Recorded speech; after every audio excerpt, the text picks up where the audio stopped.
A bakin wannan shafi muna so ku danna mana alamar subscribe, sannan kuma ku danna mana alamar ƙararrawa domin samun sababbin shirye-shiryenmu da zaran mun ɗora su. Ku biyo mu sannu a hankali cikin wannan bidiyo domin jin wace ce wannan FM wadda ta haihu ba tare da miji ba, kamar yadda wani kamfanin jarida ya bayyana.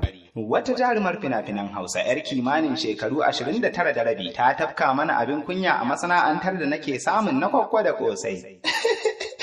Abu bai daɗi ba.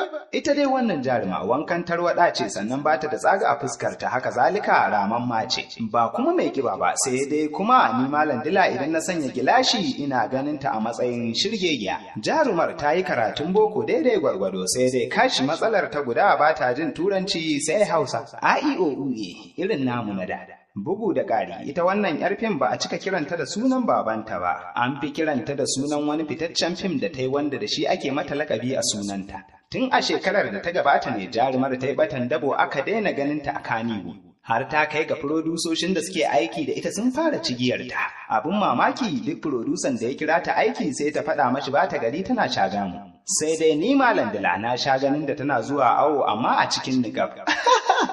Kar nake kallon ki, sai daga baya nake samun labarin ashe ta sauke wannan lodin shagamu da aka dora mata. Duk da kokarin da suka yi ganin sun kifar da lodin akan hanya, sai dai kash hakar su bata cimma ruwa ba. Sai dai yanzu haka wannan jaruma ta sauke wannan lodi da aka yi mata na shagamu tun a watan da ya gabata. Ita dai wannan jaruma ana zargin wani saurayinta ne ya yi mata wannan lodi ba tare da fasinjoji ba. To, sai dai mu ce Allah shiraya, sai na kawo ragon suna. Fata na dai Allah ya sa mu fi karfin zukatanmu a koda yaushe. Ƙarshen labarin kenan, na bar ku lafiya sai kuma wani sati. Idan har kun ji daɗin wannan bidiyo, muna so ku danna mana alamar like. Mun gode.